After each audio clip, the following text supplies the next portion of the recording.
Hello everybody, it is your favorite hero Chris Nest here with another reaction video. Aang versus Edward. Fuck, where do I even begin? So, I'm expecting Edward to just lose this fight. Everyone I've asked tells me Aang just stomps. So, I'm not seeing the research yet, but we'll see. It's kind of funny though that this happened because I'm actually using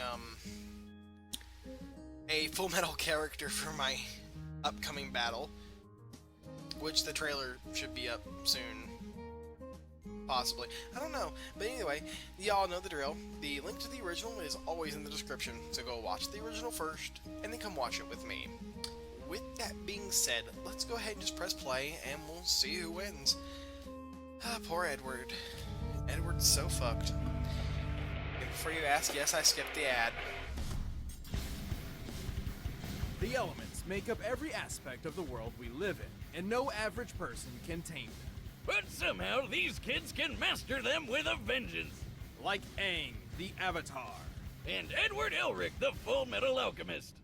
He's Wiz and I'm Boomstick. And it's our job to analyze their weapons, armor, and skills to find out who would win a death battle. Water. If Edward wins somehow, I'll be so Earth. happy. But I don't want him Fire. to win off some fake stuff. Air. So. Heart. Once Jesus the four Christ, nations no. lived in harmony, and some of their citizens could even learn to bend their nation's element.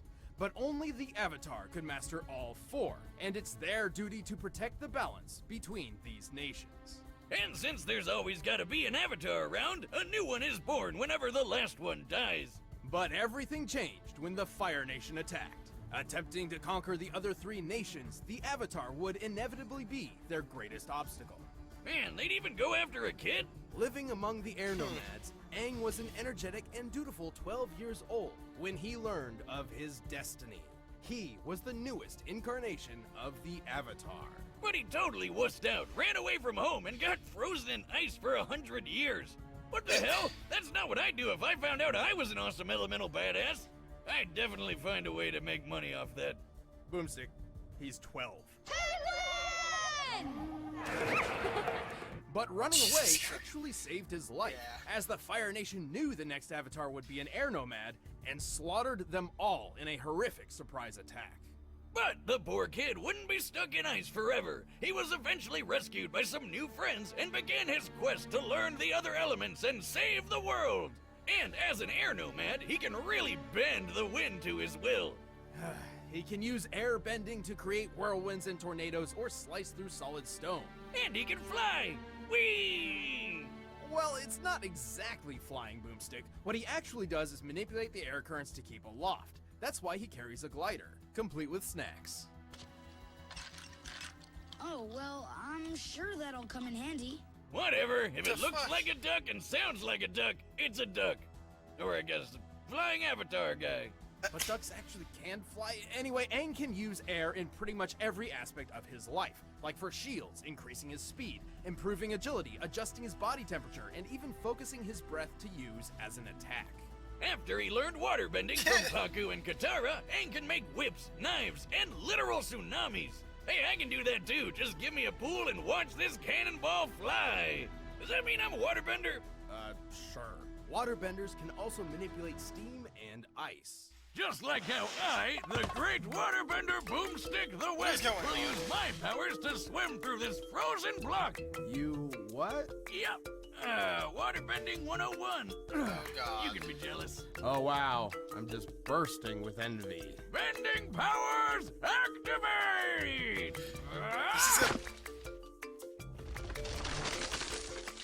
Ha! Success! Like airbending, waterbending requires Okay. a nearby source of water What? to use, like a pond or a filled bottle. The same goes for earthbending, which Aang learned from his mentor Toph. Earthbending is all about throwing rocks at people, and a bunch of other cool stuff, like making walls and earthquakes and causing the ground to swallow you up. Which is kinda creepy, actually. Last but certainly not least, Aang learned the art of firebending from his longtime rival, Prince Zuko. Unlike the other arts, firebenders can actually create fire to use at will. Firebending is so goddamn powerful. It's even got the deadliest bending technique of all, shooting lightning. Well, only the most advanced firebenders What? can cast lightning. I which is vaguely remember them usually being an able to do instant that. kill move. While Aang never learned the move itself, he has learned how to redirect it through his body. But even after learning the 4 elements, Aang got to meet one last master bender. Who taught him the art of manipulating a person's life energy, the purest form of bending. It's super dangerous though, and one mistake could tear up Aang's soul. And with it, Aang defeated the Fire Lord and brought peace to the world at large. Well, with that and with his super form, the Avatar State. In the Avatar state, Aang's bending abilities grow immensely powerful.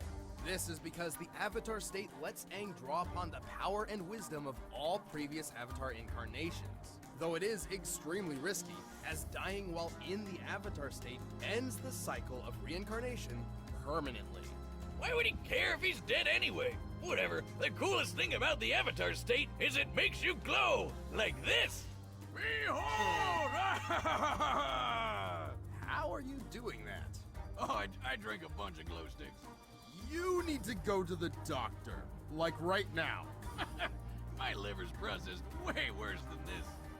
Well, with or without the Avatar What? state, Aang is plenty powerful. fuck? He has the ability to move gigantic stone columns and even carve canyons around an entire city. Not only has he survived hits from earthbending kings and massive explosions, he threw this gigantic column of rock at the Fire Lord. To get the column's mass, we compared Aang's height against it and determined it must weigh 9,500 tons. Jesus. Aang's super fast too. With airbending, he can Damn, run on dude. water. Which, given a his lot size, more than I requires ever a would've given movement them speed credit of well for. over 67 miles per hour. He used airbending to block a giant column-destroying explosive attack from the best-named character on the show, Combustion Man! And he's proven he could redirect lightning from the Fire Lord himself. Taking into account the distance between them and how far Aang's arm had to move to catch the lightning, he would have to react at least 155 times faster than sound. He is pretty unused to violence, though. I mean, he's a vegetarian pacifist for crying out loud. But while he may seem like just a kid, Aang still saved the world and led it into a peaceful future. To him, bending is elementary. Oh, If Jesus, you want that to be a was so bender, bad. you have to let go of fear. Alchemists of old once tried to turn lead into gold with I'm starting to see why not everyone's been great telling me that results. Aang just But wins in the this. country of Amestris, the ancient science of God. alchemy is actually possible by using the Earth's natural energy to reshape the molecular structure of various objects. And by drawing a circle thingy. A transmutation circle, which most alchemists use except for the youthful prodigy, Edward Elric. Oh, what a little badass. Careful, Boomstick, he's a bit touchy about his size. Hey, if I lost my mom like he did, I'd get mad at the little stuff too. But Ed and his brother Yeah. Alphonse figured they could bring her back with I gotta rewatch this whole alchemy. series to do So my they went research for for it, the next but fight. things went south real fast. You know how people say they'd give an arm and a leg for something? Well, Ed literally did, and poor Al lost his whole body. Luckily, Ed managed to stick his brother's soul in a suit of armor. But still, yikes. This horrible experience has forever marked the two brothers. No one is meant to transmute the human soul, and the boys were lucky just to escape with their lives. But he got something good out of it, like super secret knowledge, including how to do alchemy without a circle thingy. He just has to clap instead. So, worth it? With these new abilities, Ed and Alphonse began their quest to restore their bodies. Specifically, they sought the incredible power of a Philosopher's Stone, believing it to be their only chance. Eventually, Ed joined the military, and thanks to his amazing potential, he was named by the Fuhrer the Full Metal Alchemist. What? Adolf Hitler? Nah, it's just Bradley. He's okay. Until he isn't. Spoilers! Also, since Ed lost a couple limbs, he got them replaced with automail. Bradley Kinda like my Whitman's leg. one of the most Automail badass is made from characters on that incredibly show. durable metal, ranging from his original steel one, to a gas-powered one, to his best version consisting of a mix of aluminum and carbon. Apart from being durable metal prosthetics, Ed's automail limbs function just like normal ones. He can even reshape his arm as a weapon. So he can turn it into swords and saws and stuff, increase its durability by hardening its makeup, or turn it into an umbrella. Ah, truly a limb of many talents. But at the end of the day, Ed's true talent lies not in sword fighting or umbrella holding, but the art of alchemy. He can do all sorts of crazy things with all the elements. He can basically make anything he wants, like spears and shields. So long as he follows the rule of equivalent exchange. Anything created with alchemy must have a source of equal value and cannot be made fundamentally different. For example, lead can be molded into a statue, but it cannot be turned into water. Other than that, there are 3 principles needed to use alchemy well. Comprehension, Which means you gotta understand what the thing you're using is made of. destruction, Breaking stuff down. and reconstruction. Putting stuff back together. Ed is only limited by the materials at hand and his imagination. At his full potential, he can Alright, purify we're back, water, guys. create Sorry for the ammonium cut. gas There's a from ammonium couple things nitrate, I had to take care of real repair quick. entire houses, and that's transform a life. gun into a trumpet. I can't Don't prepare you every- ever I can't try and prepare do for that with everything. any of my guns. Anyway, Ed's also learned destruction alchemy, which does exactly what you think it does, make a big ol' kaboom. Ed's used it to destroy stuff like automail, but it can also be used to explode people's heads. So, using destruction alchemy, Ed should be able to destroy something like this on a molecular level. Ha! Or you could just do that. Anyway, with Okay. all of his abilities, Ed has done Why a some watermelon? incredibly impressive things. Not only has he blocked gunfire from a Gatling gun after it started firing, he's dodged a pistol from nearly point-blank range, and his automail arm even took a bite from a lion-headed chimera. It was totally fine. Assuming this chimera has a similar bite force to that of a real lion, that means Ed's arm stood up to a force of 1,000 pounds per square inch. He's created a gigantic cannon and then survived that cannon exploding while he was standing on it. And then he survived being on top of a huge boulder exploding too. We can measure the boulder's explosion against Ed's size to get an approximate energy output. With a radius of 36 feet, this blast must have been equivalent to over 100 tons of TNT. How's that for equivalent exchange, bitches? He also survived an explosion that took out most of a 10-story building. Even apart from being tough, Ed has shown considerable strength when using alchemy. Yeah. Like when he created a gigantic golem to crush his opponent. By measuring the size of the stone golem's thumb, comparing it to the size of the average human's thumb, and using that scale to estimate the size of the golem, that gives us an estimated weight of over 3,000 metric tons. All this without any Philosopher's Stone, because it turns out those things are really, really messed up. Right. Philosopher's Stones are extremely powerful and can be used in many different ways. Kimberly the Crimson Lotus Alchemist, for example, used one to create a massive explosion equal to 157 kilotons of TNT. However, it turns out Holy these stones shit. are composed of imprisoned human souls.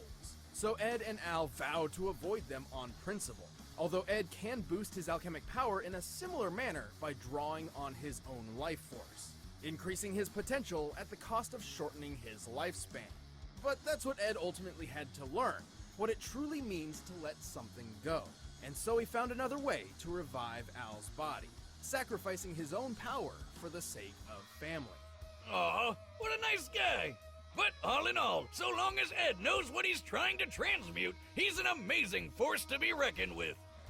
Now let's go home. Together.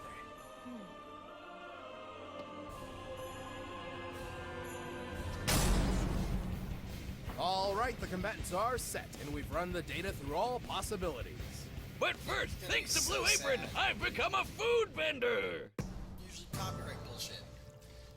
So, I'm still going by my normal shit. I'm pretty fucking sure Aang's just gonna win this. And Sorry, break my Momo. heart, You're and I just too love little. Little? Who are you calling a pipsqueak, you stupid hairless kid? Nobody? I'll show you! Aang. Jesus. Let's start the fight. Ah! Damn, just make a club, why don't you? Come on, Ed. I want him to win, but I'm not expecting him to.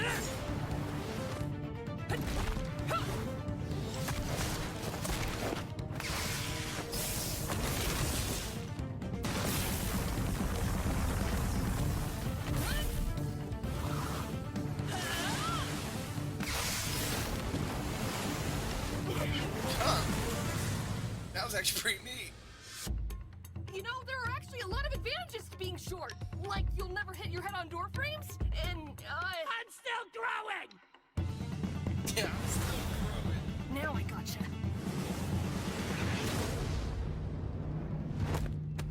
Ah! Oh no! I'm sorry! A classic misdirection.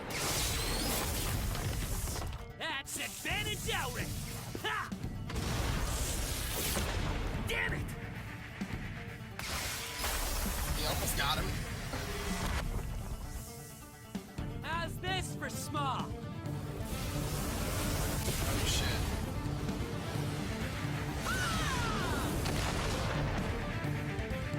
What kind of alchemy is that? Good question. One that makes no fucking sense. Okay, no more clappy magic. Uh-oh. Okay, no more clapping. cabbages! Oh, Jesus Christ, really? They had the cabbage guy in the fight. They really had the cabbage guy. There you are! Alchemy circle. Nice try, Shorty!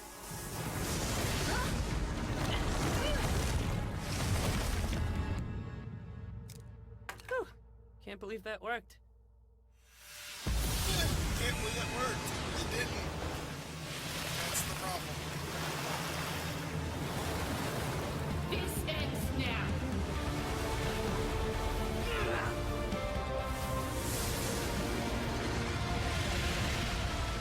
At least I'm taller than you. You left me no choice. Looks Yep. like Ed didn't have a I leg to expected stand that. on. Or arm, I guess. Ed may have been more quick-witted and inventive, and he certainly had more combat experience. But Aang's bending abilities were far more versatile and readily available than combat alchemy. Yeah, it had cool stuff like cannons and gun trumpets, but Aang was fast enough to react to lightning, which is way faster than dodging a measly bullet. Is it just me Recall that the how fight Ed seemed really survived an short? explosion that destroyed most Like, of a 10-story really building. short. By examining the size of the building and thus the volume of the conical explosion, this blast must have equaled about 30 kilotons of TNT. That's cool, but Aang did way more when he carved up a circle around that city in Avatar State. The force to blast such a huge ravine around the city of Udao was a massive undertaking. By measuring the width, length, and depth of the affected area compared to the size of the city, we found it would take almost 160 kilotons of TNT to pull that off. More than 5 times greater than Ed's best durability feat. So Aang definitely had the stuff to crush Ed's automail arm, and the rest of him. Granted, Ed could reach this sort of power by sacrificing his life force. Remember Kimbley's explosion, the one empowered by a Philosopher's Stone, a blast worth 157 kilotons of TNT? Yeah. That's almost identical to Aang's feat, and theoretically, Ed could have been capable of this level of power. Theoretically. However, a Philosopher's Stone uses many souls, while Ed could only draw from his one. Not to mention, drawing from his own life force meant his power-up had a very short and dangerous duration limit compared to the Avatar state, which has no such limit. But even so, Ed's tactics and creativity kept him in the fight, yet the Avatar's speed, power, and versatility was too much for him. Aang may be a pacifist in canon and would hardly kill anyone, but unleashing his full power is a sight to behold. Just when Ed thought he had the hang of it, he for fuck's out-missed sake. the mark. Oh, god damn. The winner is Avatar Aang. They need to put him on limit. I mean, they're Thanks for clever, watching this but episode they're of Death bad. Battle. If you want the battle music for yourself, you can get it by clicking the link down below. And if you'd like to who's see some next? more battle and death, make sure to click the link over there. Who's up next? That's right.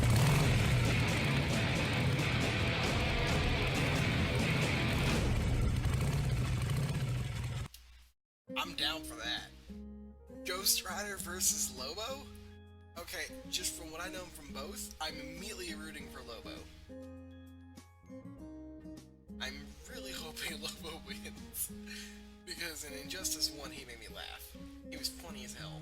That's about all I really know about him. Alright, guys. That was Aang versus Edward. Alas, Edward Elric is dead. I can't say I'm too surprised. But I'm going to take this time to ask y'all to check out the link below to my recent, fan-made fight. It's on my DeviantArt, so that's there. The link to the new one is below. The fight should be up by the time this video's up. So with that being said, I want each and every single one of you to stay awesome, and I'll see you in the next one. Bye, everybody.